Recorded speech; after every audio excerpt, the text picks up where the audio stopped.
fun. And he was maybe 28 or 29 at the time. And he gave us an exam about a Chinese laundry. And that's a famous case about equal protection from the 1890s. And he said, I Ching had a laundry, blah, blah, blah, blah. Well, I saw I Ching, and I said, well, they ought to just throw the sticks and skip this exam. And then I wrote the whole answer. I went to him to tell him I'm leaving. I'm going to take a leave of absence and go pursue a history degree out of Berkeley. Right. I just wanted out. But I'll be back. And he said, you can't leave. And I said, what do you mean I can't leave? He said, you're the only one who knew what the I Ching was. And I said, that's why I have to leave, because I'm the only one in this whole class who knows what the I Ching is. So you threw the sticks and not the coins. Yeah, right.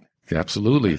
I Ching, yeah. You threw the sticks, and then you read the sticks. Yeah. So anyway, it's all by way of saying I was a fish completely out of water, and I couldn't imagine 2 more years of just studying law. Well, the isolation too. Yeah. That's what I'm saying. When everything is going on, the world is changing. Right. We're making student revolution. Things are going to be transformed. So right, the world is changing. And you always have to drop as a footnote, and the footnotes are always more important than the text.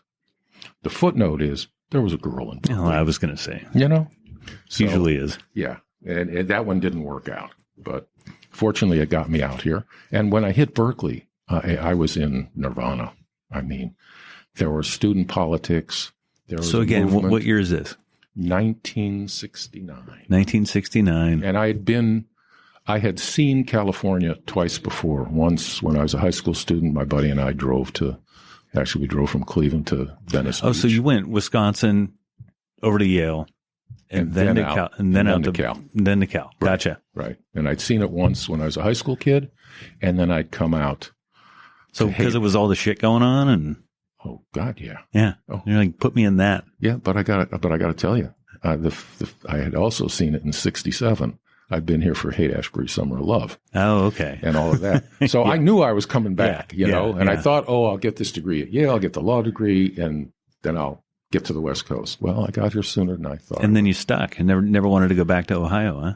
Can you imagine? I mean, as my kids say to me, they say, Dad, you blew it. And I say, what do you mean?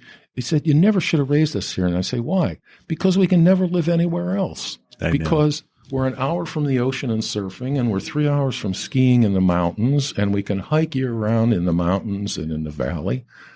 There's no place else. It's Northern California is definitely special. We are still in such an extraordinary And then we have place. The agriculture too, which is a lot overlooked. The cornucopia. Yeah. The cornucopia, yeah. Yep. It's really, my son, when he was about 2 or 3 and said he didn't want that cheese, he wanted the brie.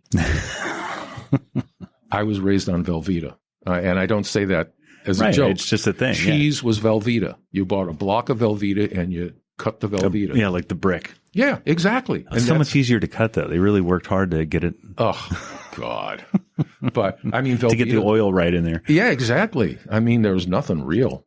That stuff is totally synthetic. But toasted cheese sandwich, right? Or cheese, when you'd put cheese on spaghetti. Yeah, no, Mom was from Oklahoma, so. Oh, then you know. There was a lot of that, and cream tuna on toast. And precisely. Yeah. Yeah, cream mushroom soup and cream and tomato. Those were the cream mushroom soup and anything. Exactly. That's funny. Those are the 2 most important Campbell cans. Yeah. In the whole. That was an ingredient. Yeah. You could make anything with cream and mushroom soup. You could put on any kind of noodles. Hell yeah. Oh, that's crazy. Anyway, long ago and far away. Long ago and far away. So what are you doing now? I wanted to come in and talk about the webinars, but. Sure, we can talk about the webinars are great. They're a little dry. You want to do that, or should I tell you a story about a guy named Ybarrolaza? Oh, tell me a story about one more story. By the way, it was his birthday yesterday. Yeah, but worth mentioning. But what birthday? I don't. I'm trying to remember what year he was born. Más o menos. What do you think? Within 10 years. Maybe 85th. Okay, so he's somewhere 80, in his. Yeah, I would think he's in his mid 80s. It's been a while. Yeah. Yeah, I'm in my mid 70s, so he's probably in his mid 80s. All right. I guess so. God, but he's still going. No. No, you didn't. Alex passed? Yeah, we lost him in 2010. No, I didn't know that. Oh, God. Yeah. Oh, I'd love to tell this story to him because I'd love to hear his Well, you version. can. Yeah, okay, there you go. I'd love as close as you're going to get. Well, here's the story. I mean, it's one of my favorite stories. I don't tell it very often. The Teamsters were involved in a big strike in the Valley for farm workers. And this is probably, I don't know, I think late 80s, maybe Is this the 90s. basic vegetable or the diamond walnut? Not Diamond Walnut, the earlier one. Oh, or the Watsonville Canning. Exactly. Somewhere back in there. Okay. And what happened was it was a big, nasty strike. Some sheds burned. Some farm equipment like tractors got torn up, destroyed. And the growers, canners, sued both the international and the local. Oh, really? And they said the local, they were the people out there doing all this damage. But the reason they put in the international, they said this international rep named Alex Ybarrolaza had come out there. He was supposed to coordinate the strike. And the allegation was he had stood up at a rally and say, we got to burn down the sheds. We got to tear up their machinery. That he had made all these kinds of speeches, right? And so they joined the international. The firm that usually did the Teamsters could do the local, but they couldn't do the international because of conflict. So we came in to represent the international and Alex, because they'd sued Alex personally as well as the union. We talked to Alex. I don't know the story, by the way. I know a lot of the different angles, but just more lost history.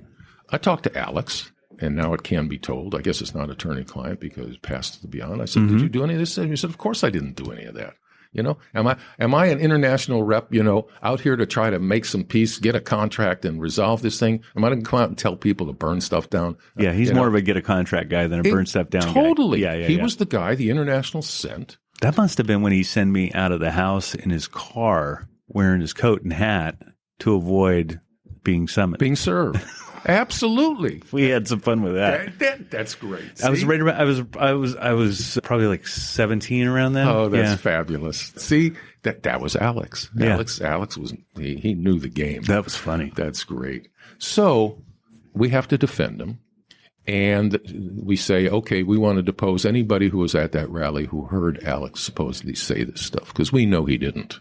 And we've already talked to a whole group of people who were there, and they all say it never happened. He didn't say it. Here's what he said. So we knew we had a good defense, but we wanted to see what they were doing. So we set depositions of the people who had supposedly heard him say this stuff. And I show up, and I can't tell you what town it is, but there was some little town in the valley where we showed up, stayed at a little motel, and the motel gave us a room, their conference room to do the depositions. Which was the room without a bed, probably. Exactly, yeah. All these motels usually have one thing they call a conference room, right? And it's an empty room with chairs and a table. And so we have the employer lawyer, me. I had some representative from the union, but I don't think it was Alex, because we didn't want them to be able to talk to him. So I had somebody who didn't know anything, couldn't do any damage. And they have this train of 8 or 10 witnesses, working people, farm workers, Mexican, Spanish-speaking only.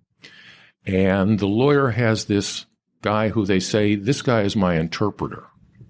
And he's with me to advise, the lawyer says, to advise me. He's the employer representative who's going to advise me as to what's going on. And he's the one who's brought the workers in a van.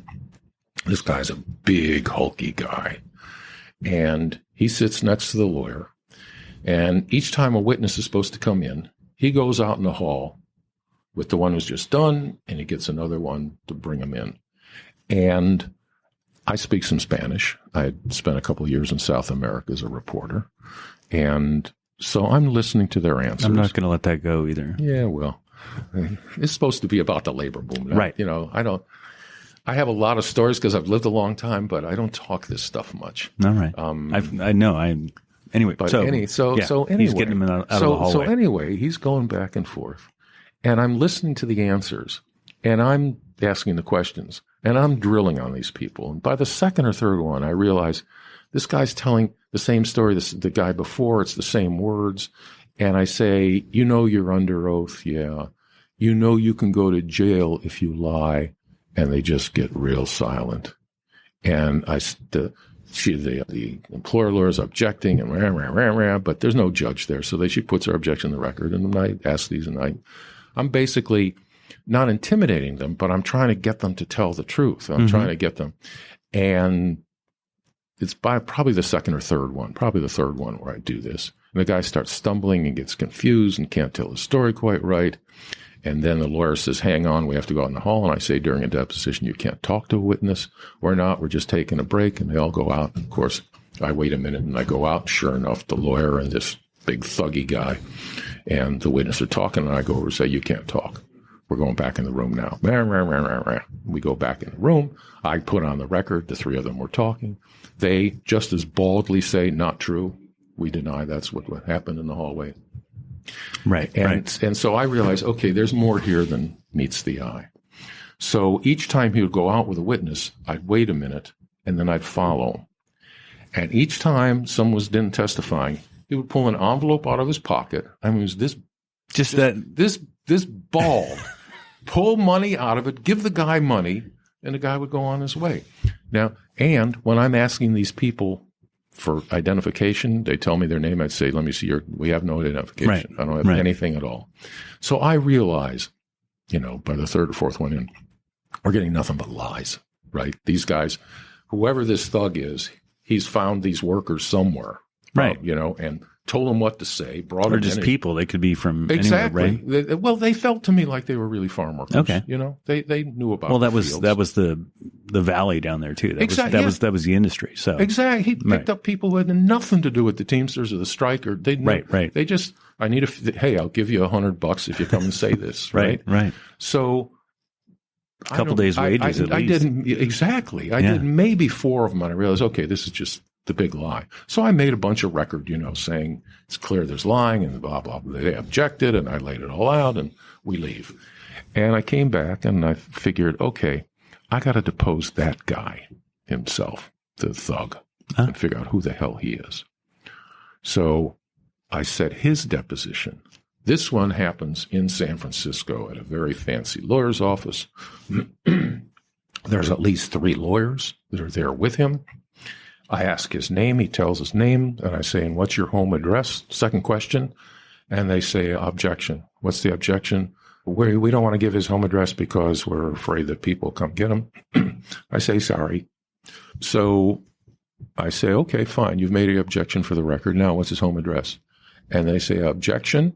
I say, what grounds? You already, that's, have to, they say, objection on national security grounds. National security. And I say, national security, what's that about? And they say, we can't reveal it to you. We have to object based on national security grounds. And they blow up the whole deposition. I start asking questions, and each time they say, we object on national security grounds. So we walk away from the depot after about an hour. I was there with another lawyer named Dwayne Beeson, who was there for the local. Wow, yeah. And we knew there was something stupid going on. Hired a private investigator to say, we got to figure out who this guy is. Something is going on here that's very weird. We find out that the fancy lawyer who was there for this from the fancy office, turns out this guy is a landowner who owns a ranch on the border of Nicaragua that had been used by the CIA to fly supplies into Nicaragua during the Sandinista revolution. Okay, that's the lawyer. And then we said, the lawyer for the farm. So he owned the farm. He owned the ranch. The ranch, okay. That was being used. I was thinking it was the thuggy supervisor. No, he did. But that still didn't make sense. I mean, what's that got to do with this thug who's there? Right. So we have the investigator looking at the thug. He comes back, and it turns out that this thug had been with a cartel in Mexico and had turned witness for prosecution. So he's like a CI.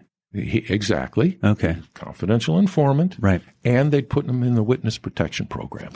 Shit. And that's why we realize we don't know his real name. We don't know where he lives, and we can't find out. You're not going to get anything about him. We can get nothing. And it's probably, I'm just guessing, but it's probably illegal to try, right?